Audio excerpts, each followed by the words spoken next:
আসসালামু আলাইকুম এভরিওয়ান, কি অবস্থা সবার, কেমন আছেন? তো ফাইনালি চলে আসলাম ছোট বোনের আত্মা লাস্ট এপিসোড নিয়ে। চার ভাই বোন কি বাঁচতে পারবে সেই ছোট বোনের আত্মার থেকে, নাকি সেই চার ভাই বোনদেরকেই তাদের ছোট বোনের আত্মার হাতেই মৃত্যুবরণ করতে হবে? এই সম্পূর্ণ বিষয়ই নিয়ে আজকে থাকছে এই গল্পটি। তাই আজকে আর তেমন কোনো স্পয়লার দিব না এবং ভিডিওর শেষে আছে এক মজাদার টুইস্ট। যদি মিস না করেন তাহলে গল্পটি পুরোটা শেষ পর্যন্ত দেখতে থাকুন। গল্পের শেষ পর্যন্ত যদি আপনার ভালো লেগে থাকে অবশ্যই একটা লাইক করবেন, কমেন্টে আপনার সুন্দর মতামতটি জানিয়ে যাবেন এবং এরকম সত্য মুক্তি পাওয়া রহস্যময় গল্প পেতে অবশ্যই আমাদের চ্যানেলটি সাবস্ক্রাইব করে ফেল। তাহলে চলুন কথা না বাড়িয়ে গল্পের ভেতরে। গল্পের শুরুতেই আমরা দেখতে পাই দুর্ঘটনাবশত মোমোর হাতটি কেটে যায়। সে ট্যাপটি বন্ধ করে কাবারটি বন্ধ করতে গেলে আপনা আপনি একটা হাত এসে কাবারটি বন্ধ করে দেয়। সে বিষয়টি তেমন পাত্তা না দিয়ে এদিকে আমরা দেখতে পাই আরিফ বাইরে ধূমপান করছিল। তখনই তার কাছে সেই রহস্যময় মহিলাটি আসে এবং সে আরিফের কাছে পরিচয় দেয় সে তাদের প্রতিবেশী ম্যাডাম রোজ, এবং সে আরো জিজ্ঞাসা করে আরিফকে সুফির ব্যাপারে। এটা শুনে আরিফ বেশ কিছুটা অবাক হয়। এটা দেখে ম্যাডাম রোজ আরিফকে বলে সে অনেক কিছুর ব্যাখ্যা জানে, আরিফ যদি কোনো ব্যাখ্যা জানতে চায় সেই জন্য তার বাসায় আসে। ম্যাডাম রোজের এরকম কথার উত্তরে আরিফ যখন তাকে কিছু বলতে যাবে তখন তাকে পিছ থেকে মোমো ডাক দেয়। সে যখন সামনে ঘুরেই তাকায় তখন সে ম্যাডামকে দেখতে পায় না। ও তাকে জিজ্ঞাসা করে সে কার সাথে কথা বলছিল। সে তখন বলে এক প্রতিবেশীর সাথে। আমরা জানতে পারি এখনো তাদের বাবা বাসায় ফেরেনি। তাই তো এবার আরিফ চাইছিল তাদের বাবাকে খুঁজতে যেতে। জয় তাদের সাথে যেতে গেলে মোমো তাকে নিষেধ করে কারণ সে অসুস্থ। তখন নিধি তাদেরকে মনে করিয়ে দেয় বাবা তাদেরকে বাড়িতেই থাকতে বলেছিল, বাইরে যেতে নিষেধ করেছিল। শুনে জয় এবার কিছুটা বিরক্তি বোধ করে এবং সে নিধিকে উদ্দেশ্য করে বলতে থাকে সে সব সময় তাদের পরিবারের উপর একটা বোঝা এবং সে তার এক্স নিয়েও খোঁটা দেয়। এবার নিধি রেগে ওঠে এবং জয়কে বলে জয় নিজেই তো এই পরিবারের উপর একটা বোঝা। কথা শুনে এবার জয় রেগে যায়। সে বলে তার মতে তার জুয়া খেলা, তার লোন, এগুলো নিয়েই তাদের সমস্যা, তাদের এত মাথা ব্যথা কেন? জয়ের মতে সে ইচ্ছাকৃতভাবে সে কখনো তার পরিবারের উপর কোনো ক্ষতি চায়নি। তখন নিধি বলে আরিফ তার সাপোর্টে আছে, অর্থাৎ আরিফ তাকে আশ্রয় দিয়েছে বলেই আজকে তার রাস্তায় রাত কাটাতে হচ্ছে না। এবার জয় রেগে যায়। জয় অতীতের কথা টান দেয়, এ বিষয়ে তাদের কোনো ধারণাই ছিল না। অর্থাৎ এবার জয় আরো বলতে শুরু করে সে আসলে স্কুল পাসই করেনি, অর্থাৎ সে বেতনের টাকা নিয়ে আরিফের বাবাকে দিয়ে দিয়েছিল যেন আরিফ তার স্কুলের পরীক্ষা ভালোভাবে দিতে পারে। জয় মূলত ছোটবেলা থেকেই বাজারে টুকটাক কাজ করত যাতে তার বাবা তাদের ভাই বোনের পড়ালেখার খরচ চালাতে পারে। আমরা জানতে পারি জয় আসলে তাদের আপন ভাই ছিল না, তবুও জয় তাদের নিজের পরিবার মনে করে তাদেরকে অনেক স্যাক্রিফাইস করে। এই বিষয়টা জয় কখনো তাদের পরিবারকে বুঝতেই দেয়নি, আর এখন নাকি নিধি তাকে বোঝা বলছে। এটা বলে জয় সেখান থেকে চলে যায়। নিধিও চলে যায়। বাকিরা বুঝতেই পারছিল না কি করবে। তখন আরিফ চলে যায় জয়ের কাছে। প্রথমেই আরিফ জয়ের কাছে ক্ষমা চেয়ে নেয় কারণ সে জানতোই না জয় তাদের জন্য এত বড় স্যাক্রিফাইস করেছে। জয় তখন বলে তাদের ভাই বোনদের মধ্যে সব থেকে ট্যালেন্টেড ও মেধাবী ছিল আরিফ, তাই এই বিষয় ত্যাগ করে তার কোনো আফসোস নেই। সে শুধু চায় অনেক অনেক টাকা ইনকাম করতে। কিন্তু জয় বুঝে গিয়েছিল তার দ্বারা এটা সম্ভব নয়। আরিফ বলে তার দ্বারা কি কি সম্ভব সে সেটা বুঝে গিয়েছে। সে এতদিন তাদের বড় ভাই হিসেবে যতটুকু তাদের আগলে রেখেছে এটাই তাদের জন্য অনেক। জয় বলে সে না বুঝেই নিধিকে অনেক কষ্ট দিয়ে ফেলেছে। আরিফ তখন তাকে বলে নিধি নিজেই রিয়েলাইজ করবে সে যখন তার বিষয়টি বুঝতে পারে। এই বিষয়টি শুনে জয় তখন সেখান থেকে উঠে চলে যায়। জয় চলে গেলে আরিফকে দেখতে পাই সেখানে কিছু একটা ভেবে সে উঠে চলে আসে বাবাকে খুঁজতে বের হওয়ার উদ্দেশ্যে। মমতাকে এসে বললে সে কোথায় যাচ্ছে। আরিফ তখন তার প্রতি উত্তরে বলে সে বাবাকে খুঁজতে যাচ্ছে।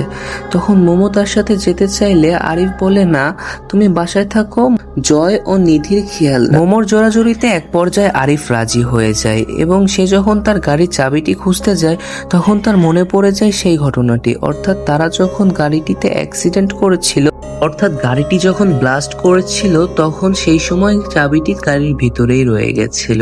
আরিফ বিষয়টি নিয়ে ঘাবড়ে গেলে তখন মোমো তাকে বোঝায় সে ট্যাক্সি করে যেতে পারে, হয়তো ফিরতে একটু রাত হতে পারে।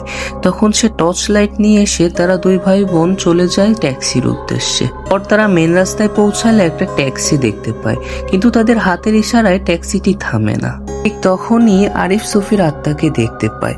আরিফ এক মুহূর্ত দেরি না করে পিছু পিছু চলে যায় সেই আত্মার। মোমো অবাক হয়ে তার পিছু করতে শুরু করে। তারা দুই ভাই বোন চলে যায় জঙ্গলের ভিতরে। সুফির সেই আত্মাটি তাদের দুই ভাই বোনকে জঙ্গলের গহীনে নিয়ে যায়। এদিকে সন্ধ্যা পেরিয়ে রাত হয়ে যায়, তখনও তারা ফলো করছিল সেই আত্মাটিকে। এভাবে খুঁজতে খুঁজতে তারা এক পর্যায়ে দুই ভাই বোন জঙ্গলের ভিতরে একে অপর থেকে আলাদা হয়ে যায়। তখন মোমো খেয়াল করে ব্রিজের দিকে সেই লাল সুতাটি, যেটা দেখে মোমো কিছুটা অবাক হয়, কারণ এটা তো সে ছোটবেলায় সুফিকে হাতে বেঁধে দিয়েছিল। সে যখন সেটাকে স্পর্শ করতে যাবে, হঠাৎ তার পেছন থেকে এক ভয়ানক আওয়াজ ভেসে আসে। পরক্ষণে সে তাকাতে দেখতে পায় সেই সুতোটি সেখানে নেই। তখন তার কাছে থাকা গ্যাস লাইটটি জ্বালিয়ে সে আরিফকে খুঁজতে শুরু করে। এদিকে আরিফকে দেখতে পাই সেও আত্মাটিকে হারিয়ে একটা জায়গায় যে আত্মাটিকে জোরে জোরে ডাকতে শুরু করে।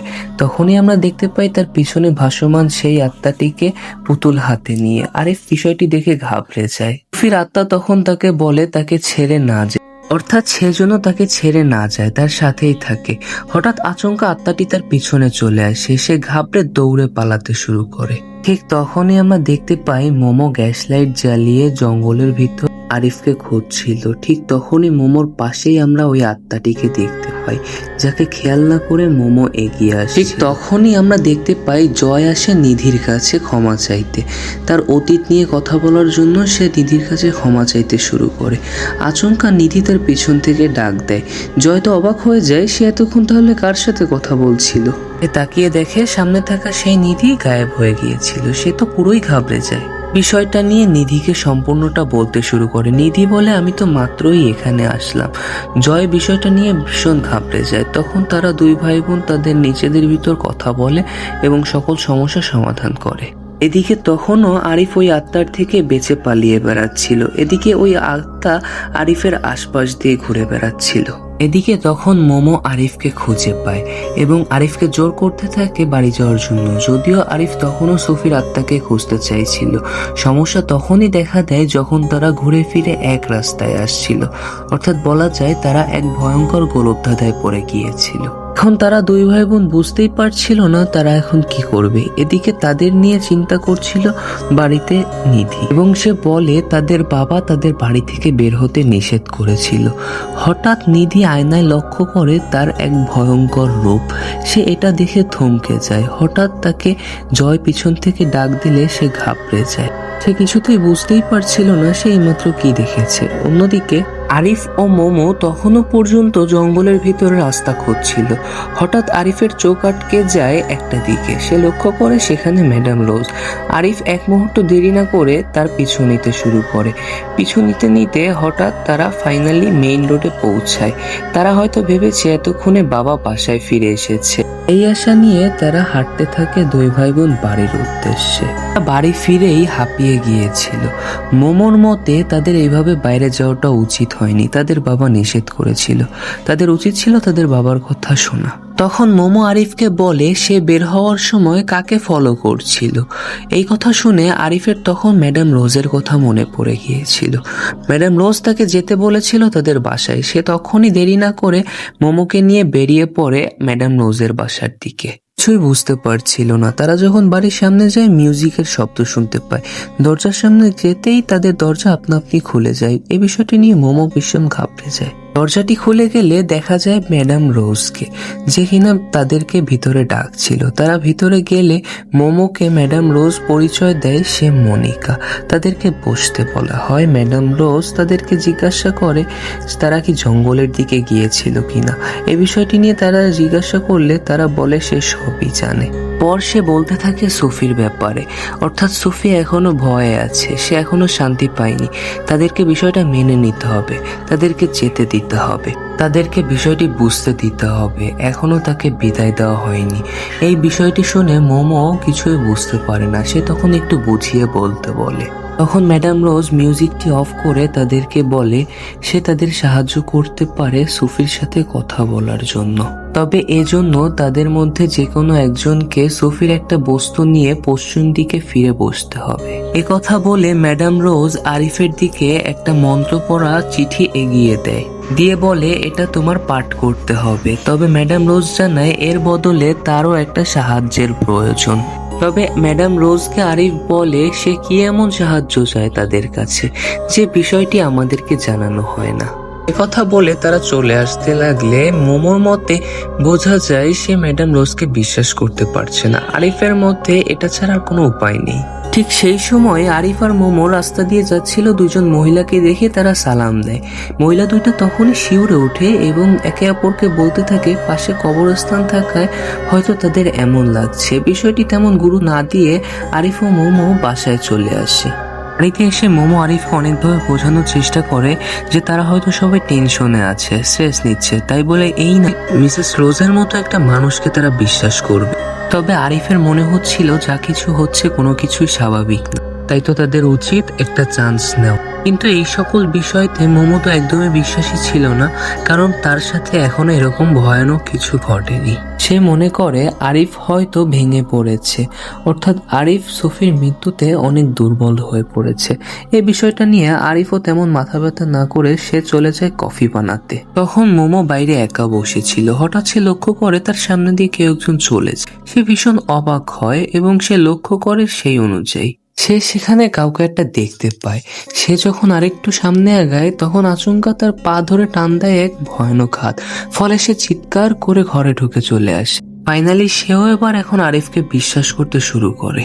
অন্যদিকে আমরা দেখতে পাই জয়কে, যে ঠিক ওই সময় একটা ভয়ঙ্কর স্বপ্ন দেখে ঘুম ভেঙে যায় তার। সে মূলত ভয়ঙ্কর স্বপ্নটি দেখেই বিছানা থেকে পড়ে যায়। তখন তার হঠাৎ মনে হলো তার বিছানার নিচে কেউ একজন আছে। সে যখন ওইটা দেখার জন্য খাটের তলে উকি দিল তখন তার হাত ভয়ঙ্কর সেই সুফির আত্মা টেনে ধরে, ফলে সে চিৎকার করে নিধিকে ডেকে তুলে, বলতে থাকে এই বিছানার নিচে সুফি রয়েছে। নিধি তখন সাহস করে এগিয়ে যায়, বিছানার নিচে সুফির সেই ছোটবেলার পুতুলটি। সে তখন সেটা জয়কে বের করে দেখাচ্ছিল, তবে জয় তখনও পর্যন্ত ভয় পাচ্ছিল। নিধি লক্ষ্য করে দেখে জয়ের প্যান্ট নষ্ট হয়ে গেছে। নিধি এই বিষয়টা নিয়ে জয়কে বকা দিতে থাকে। এরই মাঝে সেখানে চলে আসে আরিফ ও মোমো। জয় তখন তাদেরকে বলে সে ভয়ে কাজটা করে ফেলেছে। সে জানায় কেউ একজন তার হাত ধরে টান দিয়েছে। মোমোর মতেও একই কথা, সেও যখন গিয়েছিল তার পা ধরেও কেউ একজন টান দিয়েছিল। তখন আরিফ জানায় সে সফিকে ডাকবে এবং সে কি চায় সেটা জানতে চায়, যা শুনে বাকিরা হতবাক হয়ে যায়। মোমো চিৎকার করে ওই মহিলার উপর ভরসা না করতে। তখন নিধি প্রশ্ন করে কোন মহিলা, তখন আরিফ তাদেরকে সব খুলে বলতে থাকে। তারা যখন সবাই বিষয়টি নিয়ে তর্ক করতে থাকে তখন ঘরের জানলা আপনা আপনি খুলে যায় এবং দমকা হাওয়া বইতে শুরু করে। নিধি তখন এক মুহূর্ত ওখানে না থেকে ব্যাগ গুছিয়ে যাওয়ার জন্য রেডি হয়। সে তার সকল জামা কাপড় ব্যাগে গোছাতে শুরু করে। আরিফ তাকে নিষেধ করে, সে বোঝায় তাদের বাবা তাকে নিষেধ করেছিল বাড়ির বাহিরে যেতে। তবে নিধি তার কোনো কথা না শুনলে রিমার যে দরজায় নক হয়। যখন দরজা খুলে তখন দেখতে পায় তার সামনে দাঁড়িয়ে আছে ম্যাডাম রোজ। বাকিরাও সবাই ওখানে চলে আসে। তখন ম্যাডাম রোজ আরিফকে উদ্দেশ্য করে বলে সে যেটা করতে বলেছিল সেটা করতে, যা শুনে মোমো এবার জয়কে দরজা আটকিয়ে দিতে বলে। দরজা আটকানোর আগে ম্যাডাম রোজ এটা বলে হাসছিল যে তারা তো জানেই না যে তারা কোন বিপদে পড়েছে। এখন জয় দরজা বন্ধ করে দিয়ে তারা সবাই ভাবতে থাকে তারা এখন কি করবে। এখনো পর্যন্ত তাদের বাবাও বাড়িতে ফেরেনি। আরিফের মধ্যে এখন তাদের বাসায় থেকে বাবার জন্যই অপেক্ষা করা উচিত। আগেরবার যখন তারা বাবাকে খুঁজতে গিয়েছিল তখন তারা অনেক বড় একটা বিপদে পড়েছিল। এরা তার কথা মেনে নেয়। আরিফ যখন তার রুমের দিকে যায় তখন সে লক্ষ্য করে তার পিছন থেকে কেউ একজন চলে যায়, যেটা বুঝতে পেরে আরিফের মনে সন্দেহ লাগে। সে ওই দিকেই অনুসরণ করে যে সেখানে কে ছিল। তারপর সে যখন আগিয়ে জানালার দিকে তাকায় তখন সে সেখানে সফির আত্মাকে দেখতে পায়। সে তাকে দেখা মাত্রই ঘর থেকে বেরিয়ে বাইরে চলে আসে। সে তখন সত্যিই সুফির সাথে যোগাযোগ করতে চাইছিল। পিছন থেকে সুফিকে ডাকতে থাকে এবং তার সাথে কথা বলার জন্য রিকোয়েস্ট করতে থাকে। এরই মাঝে সেখানে মোমো চলে আসে। মোমো যখন আরিফকে জিজ্ঞাসা করে সেখানে কি করছে, আরিফ তখন তাকে সফিকে দেখাতে গেলে সে দেখতে পায় সফি নাই। সে তখন পাগলের মতো সফিকে ডাকতে থাকে এবং খুঁজতে থাকে। যখন চারিপাশে পাগলের মতো সফিকে ডাকতে থাকে তখন মোমো তাকে চেষ্টা করে সফি মারা গিয়েছে। তাকে কিভাবে দেখবে, কিন্তু আরিফ তো তার নিচের নিয়ন্ত্রণই ছিল না। তখন আমরা দেখতে পাই সেখানে ম্যাডাম রোজকে। এটা দেখে মোমো আরিফকে ভিতরে টেনে নিয়ে যেতে চায়, কিন্তু আরিফ যেতে চায় না। পর ফাইনালি আরিফ তাকে লক্ষ্য করে। তারপর তারা রুমে ঢুকে দরজা আটকাতে চাইলে দরজা কিছুতেই আটকাচ্ছিল না। শুধুমাত্র এটাই নয়, তারা যখন ঘরের ভিতর ঢুকছিল তখন তাদের গায়ের উপরে তাদের ঘরের জিনিসপত্র আপনা আপনি পড়ে যাচ্ছিল। পর তারা ছুটে চলে আসে বাকি ভাই বোনদের কাছে। তখনই মেন দরজায় কেউ নক করে। জয় সেটা উঠে খুলে দিতে গেলে সে যখন দরজাটি খুলে কাউকে দেখতে পায় না, বাট সে যখন দরজাটি বন্ধ করতে যায় সে দেখতে পায় সুফির আত্মা ঝুলে আসতে থাকে, যা দেখে আরিফ আবারও পাগলামি শুরু করে দেয়। সে মূলত সুফির সাথে কথা বলতে চাইছিল, কিন্তু জয় সেটা হতে দিচ্ছিল না। সেজন্য সেখানে না যায়, কিন্তু আরিফের জোর দেওয়াতে দরজা খুলে যায় এবং তারা 4 ভাই বোনই হুমড়ি খেয়ে পড়ে যায় মাটিতে। তখনই আমরা দেখতে পাই হাওয়ায় ভাসছিল সুফি। বাকিরা কোনো মতে আরিফকে ভিতরে টেনে এনে দরজাটি বন্ধ করে দেয়। তারা ঘরে চলে আসলে আরিফ তখনও সুফির কাছে যেতে চাইছিল। পরিস্থিতি কিছুতেই নিয়ন্ত্রণে আনতে পারছিল না। তখন জয় আরিফকে শান্ত করার জন্য বেড়ে চেপে ধরে। নিধির চিৎকারে সে তাকে ছেড়ে দেয়। তখন আরিফ তাদেরকে উদ্দেশ্য করে বলে সে কেন সুফির সাথে কথা বলতে দিচ্ছে না। সুফি এসেছে তাদের সাথে কথা বলার জন্য। সে এসব কথা বলছিল, তেমন সময় লাইটটি ফ্লিকার করতে শুরু করে। ঠিক তখনই সুফির সেই ভয়ানক কণ্ঠ আবারও ভেসে আসে, যেখানে কিনা বলা হয় তাদেরকে যেন সুফিকে ছেড়ে না যাওয়া হয়। ঠিক তখনই আবারও দরজায় নকের শব্দ হয় এবং আরিফের পাগলামি আবারও বেড়ে যায়। জয় অনেক কষ্টে তাকে আটকে রেখেছিল। ঠিক তখনই লাইটটি অফ হয়ে যায়, ফলে চারিদিক অন্ধকার হয়ে যায়। ঠিক আবারও সুফির সেই ভয়ানক কণ্ঠের আকুতি মিনতি শোনা যাচ্ছিল, যেখানে কিনা সে বারবার অনুরোধ করছিল তার সাথে থাকতে। তখনই দেয়ালে একটা ভয়ঙ্কর ছায়া দেখা যায়, যা দেখে তারা সবাই কেঁপে ওঠে। ঠিক হঠাৎ আবার লাইটটি অন হয়ে যায়। আর আরিফ আরো ফার্স্ট্রেটেড হয়ে পড়েছিল। আরিফ জানে তারা যেহেতু তাকে বাইরে বের হতেই দিবে না, সে ঘরে বসেই সুফির সাথে কথা বলবে। তখনই আরিফ পুতুলটি নিয়ে পশ্চিম দিকে বসে পড়ে এবং সেই মন্ত্রটি পাঠ করতে শুরু করে। তখনই মোমো জানায় সে কিছু একটা শুনতে পায়, অর্থাৎ এমন শোনাচ্ছে কেউ যেন কোরআন তেলাওয়াত করছে। তবে নিধির মনে হচ্ছিল এইসবই শুধুমাত্র তাদের কল্পনা। তখন রাত ঘড়ির কাঁটায় বাজে 10টা। আমরা এই বাড়ির বাহির দৃশ্য দেখতে পাই, যেখানে দাঁড়িয়ে ছিল উজান এবং গ্রামের বেশ কয়েকজন লোকজন। এখানে সকলেই একে একে উজানকে বিদায় জানিয়ে তাদের বাড়ির উদ্দেশ্যে চলে যায়। এরই মাঝে আমরা দেখতে পাই আরিফ সুফির ওই পুতুলটি হাতে নিয়ে মন্ত্রটি পড়তে শুরু করে। তখন চারিদিকে বাতাস বইতে শুরু করে, ঘরের জানলা খুলে যায়, সবকিছু নড়তে আরম্ভ করে। এদিকে ঠিক ওই সময় কিছু একটা হয়ে যায় মোমোর। সে দেয়ালে আঘাত লেগে মাটিতে পড়ে যায় এবং তার চোখ সাদা হয়ে যায়। এই ভয়ানক রূপ দেখে সকলেই হতবাক হয়ে যায়। সে অদ্ভুতভাবে ফ্লোরে বিভিন্নভাবে স্ক্র্যাচ করতে থাকে, যা দেখে আরিফ বুঝতে পারে মোমোর ভিতরে হয়তো বা সুফির আত্মা প্রবেশ করেছে। সে তার সাথে কথা বলতে চাইছিল, তখনই জয় মনে করে এখানে বিপদ আছে। তখন জয় ও নিধি মিলে আরিফকে অন্য ঘরে টেনে নিয়েছে। তবে বাইরে আসতেই তারা দেখতে পায় তাদের সামনে চলে এসেছে মোমো, যা দেখে তারা সবাই অনেক বেশি ঘাবড়ে গিয়েছিল। এটাই ছিল গল্পের একদম প্রথম এপিসোডের প্রথম দৃশ্য। মোমো এখানে আরিফকে জিজ্ঞাসা করছিল সে কেন তাকে একা রেখে চলে এসেছিল, তার এখানে একা লাগছে। সকল কথার মাঝে আরিফ বলে ওঠে এটা সুফিরা, এটা কোনো মতেই মোমো নয়। তখন বাকিদের মতে তার পড়া মন্ত্রের কারণেই হয়তো এমনটা হয়েছে। তখন বাকিরা জানায় হতে পারে এটা সুফির আত্মা নয়। সে তখন কারোর কথাই শোনে না। সে তখন মোমোকে স্পর্শ করতে চায়, তখন তার কিছু একটা হয়ে যায়। তাকে স্পর্শ করা ছিল বাকি সবাই। তখন তাদের সবার চোখ সাদা হয়ে যায় এবং মুখ থেকে কালো ধোঁয়া বের হতে শুরু করে দেয়। তার সাথেই দৃশ্য চলে যায় অতীতে এবং আমরা তখন ওই অ্যাক্সিডেন্টের দৃশ্য দেখতে পাই, যেখানে কিনা অ্যাক্সিডেন্টের পর আস্তে আস্তে নিজেই একা একা বের হয়ে আসে এবং সে সবাইকে দেখতে থাকে। আরিফ, নিধি, মোমো তখনও গাড়ির ভিতরে। সেই সময়টা জয় নিজেই তো বের হতে পারছিল না, তাহলে সে বাকিদেরকে কিভাবে বের করবে?